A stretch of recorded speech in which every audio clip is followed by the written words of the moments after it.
Good morning friends. आज आम नहीं आसीचु क्रिकेट जगतर 5टी सबुठारु बड़ और चर्चित खबर।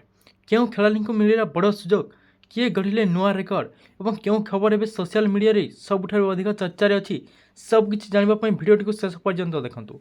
तेबे आसंतु समय नष्ट नक आरंभ करबा आज top 5 latest cricket news. Number 1, Rashtrapati Bhavan में सम्मानित हेले रोहित शर्मा। भारतीय क्रिकेट दलर पूर्वतन अधिनायक रोहित शर्मा को देशर चतुर्थ सर्वोच्च नागरिक सम्मान पद्मश्री प्रदान कर भारतीय क्रिकेट टीम पई तांकर असाधारण अवदान, नेतृत्व एवं अनेक ऐतिहासिक सफलता को दृष्टि रखी राष्ट्रपति द्रौपदी मुर्मू तांको भवन में आयोजित एक विशेष समारोह में रोहित शर्मा को पद्मश्री सम्मान प्रदान करथिले। नंबर 2, न्यूजीलैंड हाथरू लज्जाजनक पराजय हेबा परे इंग्लैंड टीम नेला बड़ निष्पत्ति। तृतीय टेस्ट पई दल को फेरिले बेन स्टोक। न्यूजीलैंड विपक्ष द्वितीय टेस्ट में लज्जाजनक पराजय पर इंग्लैंड दल नहीं बड़ निष्पत्ति। तृतीय टेस्ट में इंग्लैंड घोषणा कर नुआ प्लेइंग 11 दल को फेरी अधिनायक बेन स्टोक एवं फास्ट बॉलर गस एटिंगसन। दलर प्रदर्शन को आहरी शक्तिशाली करने लक्ष्य यह परिवर्तन कर।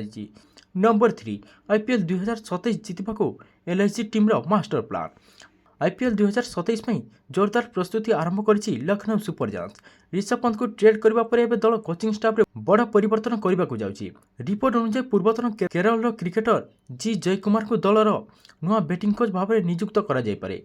या सहित लखनऊ सुपर जायंट्स निजर बैटर मान को ऑस्ट्रेलिया पठाई सेठारे स्पेशल ट्रेनिंग देवा को मध्य योजना करिछि। नंबर 4, हार्दिक पांड्या को नहीं कोलकाता नाइट राइडर्स एवं राजस्थान रॉयल्स मध्य जोरदार लड़ाई। आईपीएल 2027 पूर्व बड़ खबर सामना को आसी। मुंबई इंडियंस टीम अधिनायक हार्दिक पांड्या को ट्रेड करने कोलकाता नाइट राइडर्स और राजस्थान रॉयल्स मध्य भयंकर लड़ाई चली। रिपोर्ट अनुसार दुई फ्रांचाइज मुंबई सह आलोचना आरंभ कर सारी। तेबे मुंबई इंडियंस हार्दिक को छाड़ापी बड़ डील कि स्टार खेलाड़ी बदल में सख्त रखि कहुई।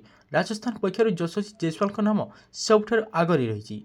अपरपक्ष जदि हार्दिक पांड्या केकेआर को जाती तेज सेठारे से कैप्टेन हो पारती। नंबर 5, विराट कोहली और रोहित शर्मा 2027 वर्ल्ड कप खेलने को नहीं मोहम्मद कैफ को बड़ दाबी। भारतीय क्रिकेटर दुई महान तारका रोहित शर्मा और विराट कोहली को नहीं पूर्वतन क्रिकेटर मोहम्मद कैफ देइछन्ति बड़ बयान।